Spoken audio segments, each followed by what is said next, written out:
When it comes to concrete, we've got you covered. RowPaint.com offers custom concrete coating services for your garage, business, warehouse, and more. And we do it in one day. We are your complete concrete coatings solution.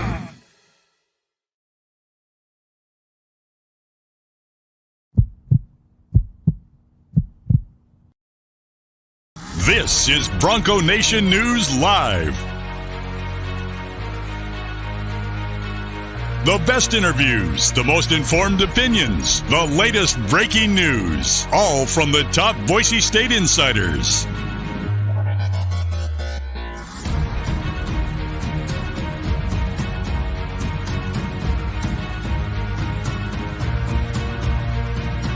Now, here's four-time NSMA Idaho Sports Writer of the Year, BJ Rains, with another edition of Bronco Nation News Live.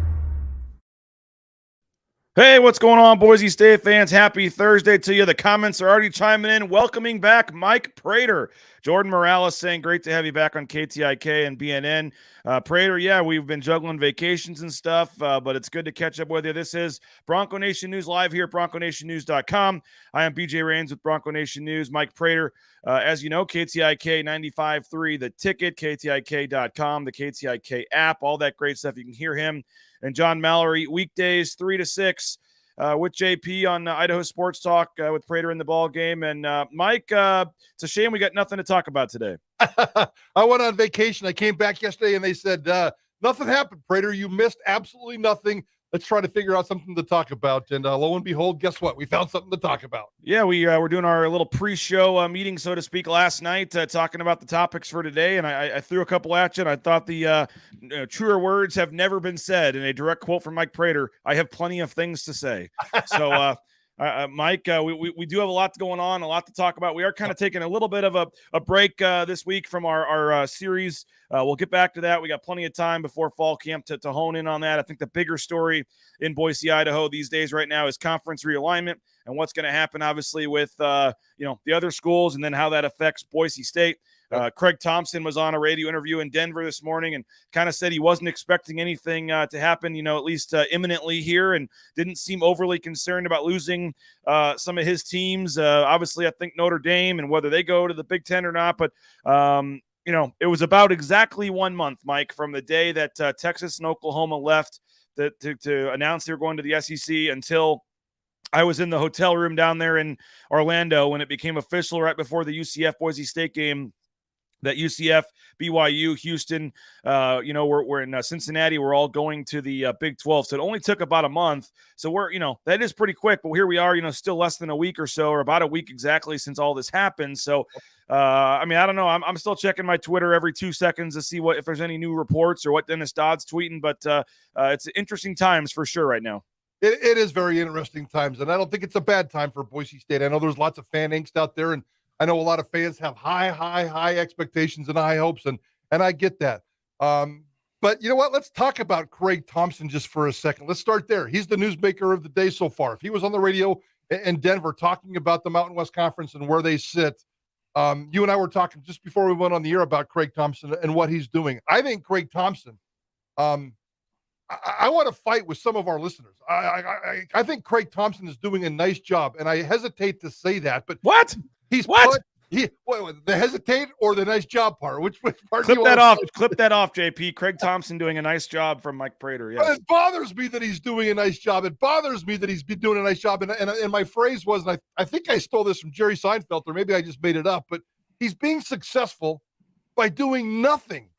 And that's what pisses off the fans. That's what pisses off the listeners, because he's really just kind of has this background where he's just kind of status quo and waits for things to come to him. And guess what? It's working. It's working for the Mountain West, and I think it's working for Boise State. Boise State is making all the same phone calls that everybody else is. Craig Thompson's making all the same phone calls everybody else is. It's just a giant network of men in suits making phone calls these days. That's really the only thing that's going on.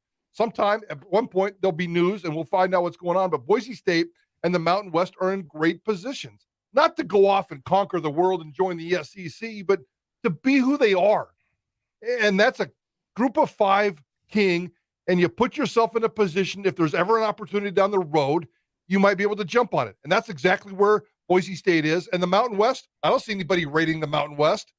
That's a good thing and maybe a little bit of a bad thing. Yeah, I mentioned him saying he wasn't worried about losing teams, and you said he's doing nothing. And Jordan Morales says, wow, that sounds incredibly on brand for Craig Thompson. He's being successful for doing nothing. And you know what? As long as you're successful, who cares what the method is, right? Is he the longest tenured commissioner right now? Ooh, 21 years now, 22 years. I'm trying to think in terms of some of those smaller leagues. But I mean, there's obviously been a lot of turnover at the Power 5 level. But I mean, you're talking about the first and only commissioner of the Mountain West. What are they at? 21, 22 years now? Yeah, and maybe the MAC guy, but I doubt it. The Sun Belt, no. The AAC, no. Power 5, no. I think he might be. And he's very well connected. And he knows that he doesn't have to do much. Part of the reason why he doesn't have to do much is because he's kind of that middle ground. You know, it's not the ugly guy at the wall at the dance waiting for a date. It's not the jock out there with 5 girlfriends in the back parking lot. It's just kind of the average Joe hanging out, maybe with the average Jill doing average things. And that's kind of what the Mountain West is doing. And if Boise State was out there winning Group of 5 titles or near 6 bowl games, they might be a little bit more attractive. That's not Craig Thompson's issue. That's Andy Avalos and Jeremiah Dickey's issue. But I think they've done a nice job to put themselves in a position. College football is racing so far ahead of them. And we're talking about teams that are fighting over $30 to $60 million in revenue sharing every year. And Boise State is lucky to get 5.8 of that. How all of a sudden is Boise State going to become a $30 million commodity to the TV world? It's not. But you know what? They're still in pretty good shape, and there's no angst to be had. Boise State's not going to the SEC, but they've still got their little niche, and it works really well for them right now. Yeah, and I would kind of counter that by saying that, yes, they don't bring $30 million to the table, but the Pac-12 or a league like that may not have a choice. No teams do at this point, and so they've got to add somebody. And I mentioned it was about a month was the time frame in the last time, so you'd think the next couple of weeks. I mean, again, it could happen at any point that we see some tweet that these 4 schools are leaving or doing this, but you would think it would take a couple weeks here, and then things will start to move. I guess if we don't need to say the exact month timeline. I guess we'll say just before the season starts, September 3rd. Yeah, 2 months from now. I mean, you would expect that another team is moving to another conference. I mean, we're not going to go into the season with only USC and UCLA leaving and nothing else has happened since. Would you think that? I probably, if I had to say yes or no, I would say that. As you know, and it has been widely reported, the next domino is Notre Dame. What's going to happen with Notre Dame? I think they have Big Ten opportunities. I think they have ACC opportunities. I don't believe anything I see. This is kind of silly season, and nobody knows anything. Even the decision makers don't know anything. Again, let me take you back to the boardrooms where men in suits are making phone calls and networking. That's all that's going on right now. Yes, a decision can be made. And I think the USC-UCLA decision was made like in 72 hours. Somebody made a phone call, in 72 hours, somebody made another phone call, and this sucker was done. So it can't happen fast.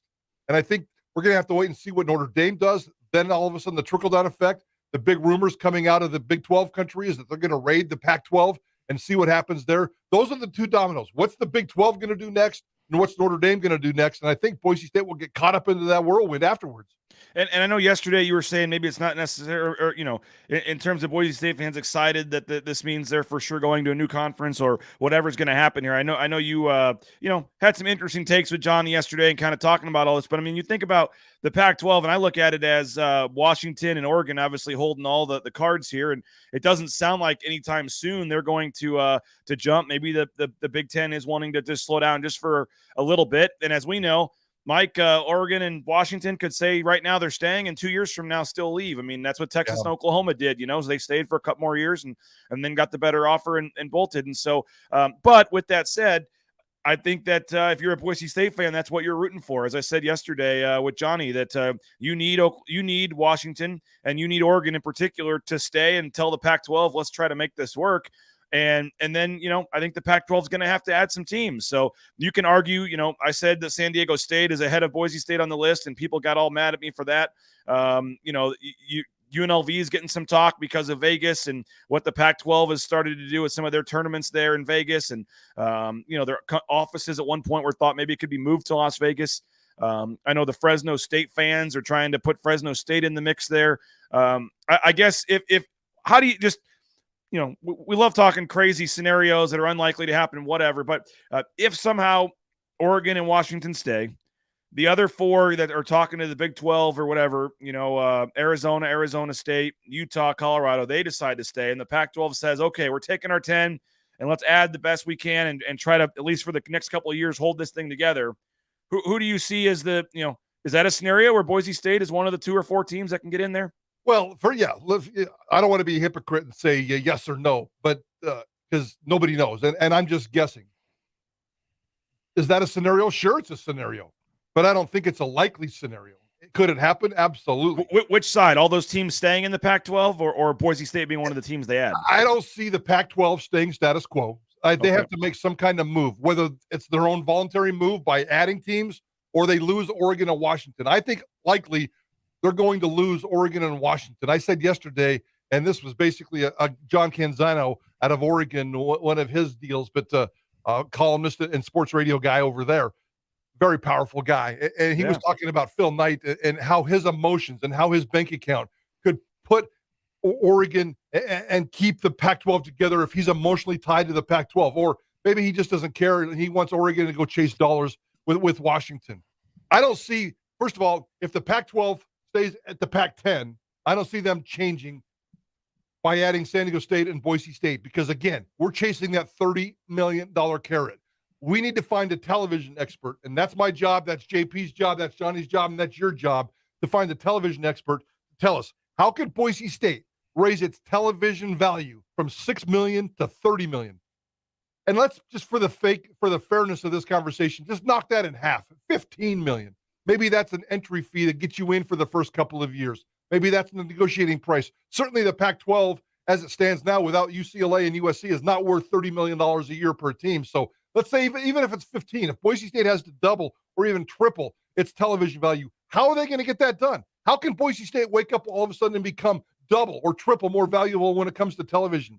I don't see that. That's the big decision that the Hollywood executives and the New York executives have to make, and I don't see where they're going to make that connection. Boise State, I don't think, will ever play in the Pac-12 with Oregon and Washington. If Oregon and Washington leave, then all bets are off the table. Okay, that's an interesting thought, and I can buy that. But I guess to counter that and play devil's advocate, if the scenario I said plays out, and for at least the next couple of years, and I don't doubt, I do agree with you that I think long term Washington and Oregon are probably gone, but I don't think they're going to rush into anything, and maybe they try to piece this together for a couple of years in the Pac-12 and then move on. And so, and maybe the Pac-12 just says we're going to sit at 10 for a couple of years and see what happens. I don't know. But if the Pac-12 has to add, you're saying, okay, Boise State's not going to bring you 15 million. Well, who will? Nobody out there will. No. I mean, like I said, I think you can make an argument that San Diego State would be more valuable than Boise State because of getting back into the edge of the LA market a little bit, and they got a new football stadium opening up, and there's a lot of reasons with San Diego State to like them. I would even listen to the argument on UNLV. Like I said, I think that with they're a sleeping giant down there. They haven't done anything with their sports in a while. They've been terrible in football and basketball, but Pac-12 loves Vegas, and that's becoming a huge sports city now. And I think they're a sleeping giant there in terms of what potentially could be. I know the academic things all play into that too. Go ahead. I mean, you and Johnny are on the same page, and I give Johnny crap all the time because he wants UNLV, playing for national championship. I think UNLV in the Big 12 makes more sense than the Pac-12. I'll say that, but. Oh, absolutely. But I don't think UNLV anywhere makes a lot of sense. I'm not even sure I want them in the freaking Mountain West at this point. That's a little bit of a joke, but I guess I'm just buying low on them. I think there's some potential there if they could get it turned around. I think the potential was there. Well, first of all, you're not wrong. This is just an opinion, but I think the potential was there, and I think that potential is closed because I think the power brokers of sports, the television decision makers, realize that the pro market has passed the college market in Vegas. College sports in Vegas will never be the same. This is a pro market now. The Vegas Golden Knights, thank you, coming to Boise. The Raiders, thank you, dominating that market. All the talk about Major League Baseball and the NBA coming to Vegas. At least one of those are going to happen, and probably both. UNLV 10 years from now will be a very tiny player in the sports landscape and probably not any more successful or lack of success as they have right now. But with that said, if the Pac-12 can stay together and they say we have to add, I mean, obviously they probably look for some of the Big 12 teams first to poach from them. But if they've got to go to the Mountain West to add 2 or 4 teams, the whole Boise State doesn't provide any value. My counter to that would be, well, neither does Fresno State bring more? Does UNLV bring a lot more? Does San Diego State? I mean, what does the Pac-12 do? If these teams want to stay, who can they possibly add that does that? And maybe they have to offer teams lower shares and for the first couple of years, or I don't know. I mean, what do they do? If they stay at 10, I think that they would stay status quo. Okay. And they'll probably regret that decision, and it'll probably mean the death of the Pac-10, the Pac-12. And everybody's out there saying that the Pac-10, Pac-12 is going to die anyway. But if they stay at 10 because they just don't feel value and they want to feed more mouths with a watered-down financial system, then that will probably ultimately kill them. I think ultimately, as we said, Oregon and Washington are going to leave. Whether the 4 other schools we talked about are going to leave, I'm not sure. If Oregon and Washington leave, and those are the only 2 that leave, I'd get Boise State and San Diego State in a second and renegotiate and figure something out and make it happen. And if Boise State can get $10 million, $15 million, and the Pac-12 can kind of do the same just to stay afloat, then that's probably the best case desperate scenario. What do you make of Arizona State, Colorado and Utah talking to the Big 12? Oh. I think you know what? I'll give you a second. Hold that thought. Let me thank a couple of our sponsors while you do that. BoiseDentistryCo.com. Locations across the Treasure Valley. Full family dentistry. Those are my kids on the screen there. Dr. Minard, a big sports fan. You can talk sports with them while you're in the dentist chair. If you're looking for a new dentist, if you moved or something, they got great locations, brand new equipment, friendly staff. Check them out. BoiseDentistryCo.com. United Commercial Insurance as well. Give them a call, and you may think you have good business insurance if you're the owner of the business or you help run the business insurance side of the business. 44 states around the country, they can write business insurance policies. So pretty much anywhere in the country, they can help you out. Workers' comp, all the different liability insurances and policies. Give them a call. Ask for Brandon. And again, a 5-minute call could save you hundreds of dollars. United Commercial Insurance makes business insurance easy. And Ridley's Family Markets. Shop Ridley's.com. 13 now Idaho locations. That one in Kuna frequent that often. So they got the at-home shopping, the Skip app, home delivery, all that great stuff. It's kind of been booming since the pandemic. So next time you're thinking of heading out to the grocery store, think local, think Ridley's Family Markets. Okay, the 4 teams that are potentially looking at the Big 12. What do you make of that development? I guess they're just covering their bases. If Oregon and Washington leave, Mike, are they kind of just wanting to have a lifeline? I mean, a lot of people think if Oregon and Washington leave, that the Pac-12 would be in serious trouble of sticking together. There's like you said, you never know what to believe. There's different level of reports, and what does deep in discussions mean, and all this stuff. But what do you make of the Big 12 trying to say, hey, we're going to go out and strengthen ourselves and pick up some of these teams? The one thing that we know that's been constant over the last couple of years, excuse me, is that the AC or the SEC and the Big Ten want to grow. They want to dominate college football, and every action that they've made, they're trying to go in that direction. And I think the Big 12 knows this, and the Big 12 has to try to keep up with the Joneses. I think Colorado, Utah, Arizona, and Arizona State to the Big 12 makes a lot of sense. I think there's a lot of validity into what we're reading right there. Whether they want to bring in Oregon or Washington, of course, I think the Big 12 would love to. What those guys are thinking and how much money and if they can make it sense. But we're not worried about geography or anything else anymore. It's just about financial sense and TV numbers. But I think it makes a lot of sense for the Big 12 to go after those. The Big 10 and the SEC are what, 16, 24, 32 teams or some crazy number that we're reading about? Why would the Big 12 stand pat? I think the Big 12 is going to make a move, and those 4 and probably those 6 from the Pac-12 make the most sense. No other team makes any kind of sense. Yeah, I mean, you talk about super conferences, and we've heard the rumors, or at least some talk, or maybe some thought that it would make sense for the Pac-12 and the Big 12 to potentially merge together. Yes. There was one report, I don't know how serious it was, that they couldn't agree on which conference. They did briefly talk about it, and they weren't.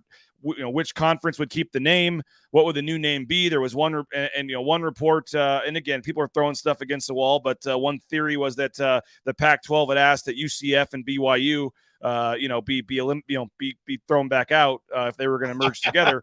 You would have probably been okay with that, but I would have been okay with that. I don't know how. I don't know how true that is, but I don't know if some of the Pac-12 teams wanted to have to go play UCF, in Florida for a conference game. I don't know, but that was one thought, is they disagreed on the name, disagreed on a couple of the teams. But and again, Boise State fans probably don't want to hear this, because those are the 2 conferences really that Boise State only has any shot of getting to, is the Big 12 and the Pac-12. But you look at what these other conferences are doing. I mean, if they could find a way to make that work, I think that makes perfect sense for those two teams to form their own third super conference. You take what you have in the Big 12 and you add all of the Pac-12 to that, minus a couple of the scraps that maybe you get rid of. That's a formidable conference that can be at least at the table at the other two. Absolutely. And maybe you're looking at two divisions of 10, 12, 14, 16 divisions, and all of a sudden you got yourself your 24, your 32-team conference, and you're trying to keep up with the SEC and the Big 10. So I don't think the Pac-12's always had this snooty elite atmosphere surrounding the Pac-12, kind of surrounding the Rose Bowl and the West Coast and all that kind of stuff. They're not the egotistical, snooty guys at the table anymore. I think the Pac-12, especially with Kleofkoff, the new commissioner, he's a little bit desperate. Everything that he's gone through in the last year has kind of been a scrimmage. Now the real game begins for this guy, and I'm not sure he's got that same cutthroat mentality that other commissioners do. He's just trying to survive. I don't know if he can thrive. He's just trying to survive. So they may give up the name. Who cares what a name is? It's time to think weird, BJ, because weird things are happening. We can get rid of the names. I don't like it, but we can get rid of the names and come up with the Great American Football Conference and bring the Pac-12 and the Big 12 together with a couple of divisions. Yes, that sucks for Boise State. They're not going to get in at that position. I don't think Boise State will ever be a Power 5 level football team, and I don't say that lightly. I want the bigger story. I want to see Boise State chase the biggest headlines that possibly can. I think they're going to continue to try to be the king of the G5, and there's really not much else they can do because everybody else is just going to go past them.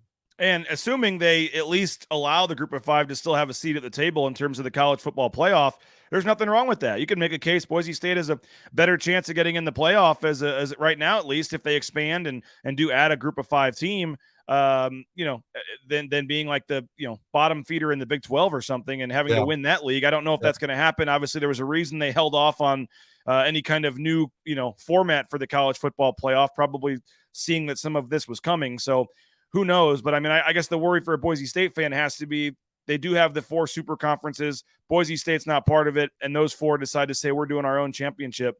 And Boise State is literally left out completely. And that's the scenario that I dread the most.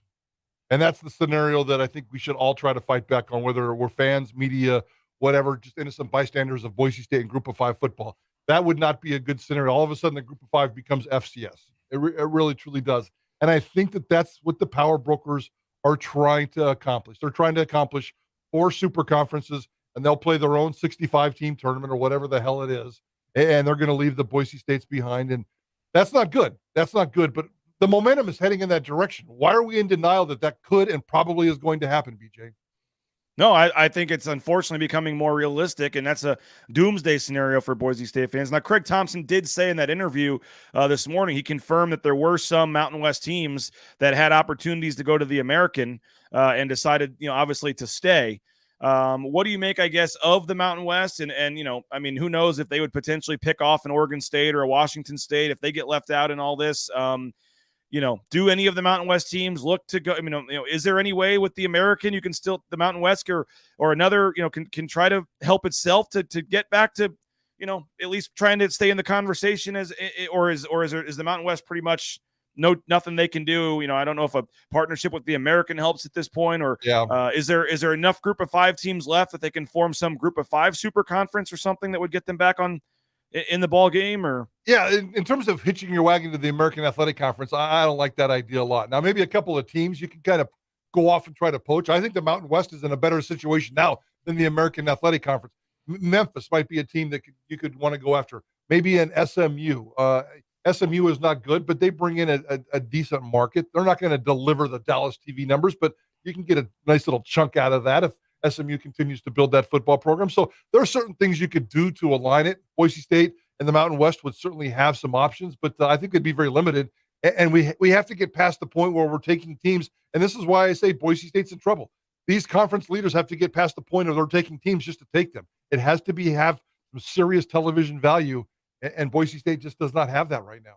So what in the crystal ball here in the next 3 weeks, 4 weeks, 2 months? I mean, when we are doing this show on the Thursday, 2 days before the Oregon State game, what's in the short term here? What do you think happens, Mike? Or at least what's the best, most likely scenario of what could happen at this point? I think the Big 12 is going to invite 6 Pac-12 teams. Wow. The 4 teams that we talked about, and then Washington and Oregon. I really do. So do you think in that scenario that the Mountain West could scoop up the other ones, Washington State, Oregon State? Yes. There could be some kind of, I mean, at that point, the Pac-12 is so stinking desperate, and Washington State and Oregon State would have very little, if any, options whatsoever. The Pac-12 as a whole would have very little. Could you bring in 3 or 4 teams from the Mountain West to keep the Pac-10 alive, the Pac-12 alive? Well, yeah, sure.